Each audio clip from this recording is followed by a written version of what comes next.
Playing the English Gentleman by Mahatma Gandhi. My faith in vegetarianism grew on me from day to day. Salt's book whetted my appetite for dietetic studies. I went in for all books available on vegetarianism and read them. One of these, Howard Williams' The Ethics of Diet, was a biographical history of the literature of humane dietetics from the earliest period to the present day.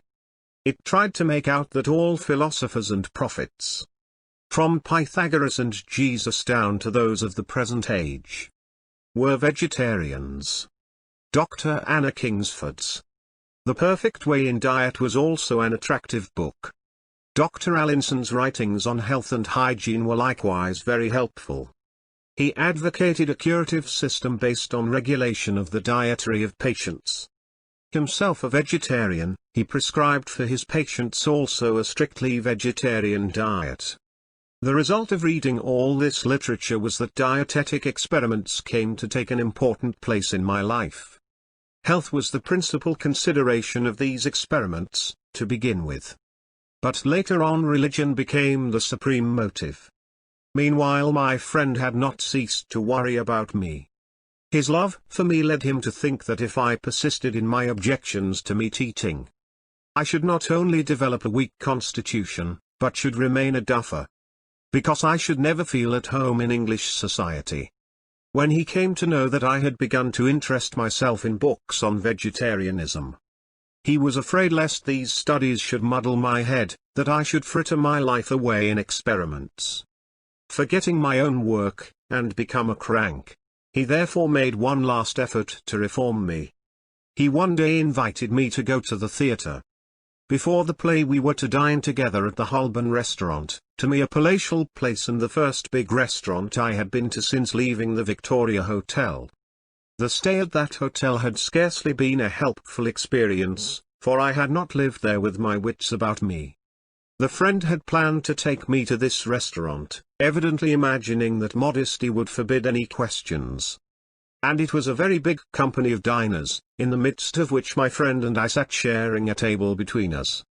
The first course was soup. I wondered what it might be made of, but dared not ask the friend about it. I therefore summoned the waiter. My friend saw the movement and sternly asked across the table what was the matter.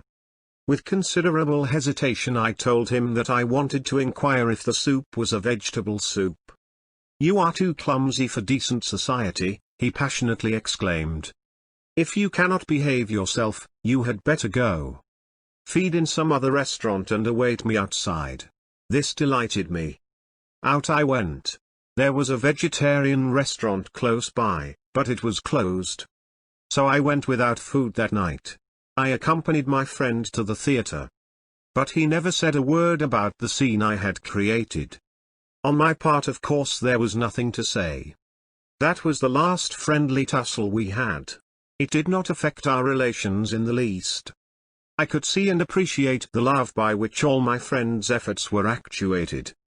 And my respect for him was all the greater on account of our differences in thought and action. But I decided that I should put him at ease, that I should assure him that I would be clumsy no more, but try to become polished and make up for my vegetarianism by cultivating other accomplishments which fitted one for polite society. And for this purpose I undertook the all too impossible task of becoming an English gentleman. The clothes after the Bombay cut that I was wearing were, I thought, unsuitable for English society. And I got new ones at the Army and Navy stores. I also went in for a chimney pot hat costing 19 shillings, an excessive price in those days. Not content with this, I wasted £10 on an evening suit made in Bond Street, the centre of fashionable life in London, and got my good and noble-hearted brother to send me a double watch chain of gold. It was not correct to wear a ready-made tie, and I learnt the art of tying one for myself.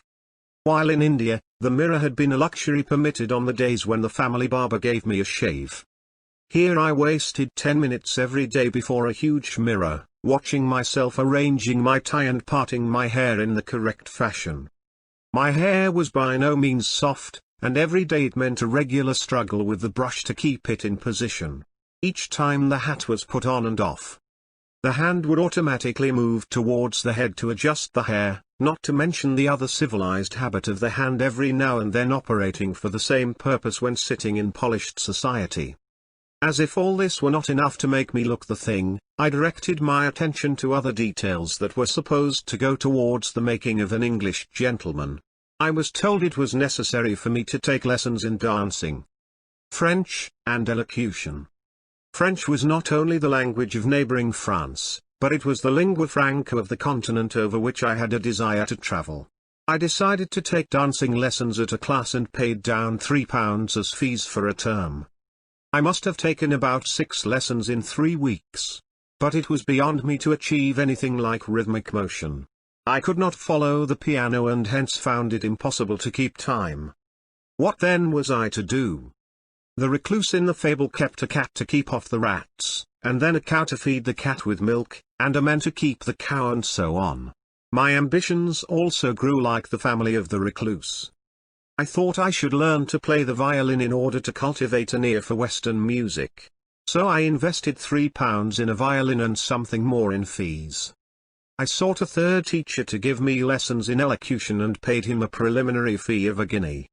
He recommended Bell's Standard Elocutionist as the textbook, which I purchased. And I began with a speech of Pitt's. But Mr. Bell rang the bell of alarm in my ear and I awoke. I had not to spend a lifetime in England, I said to myself. What then was the use of learning elocution? And how could dancing make a gentleman of me? The violin I could learn even in India.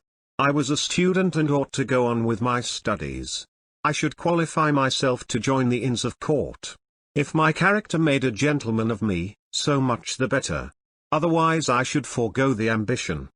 These and similar thoughts possessed me, and I expressed them in a letter which I addressed to the elocution teacher, requesting him to excuse me from further lessons.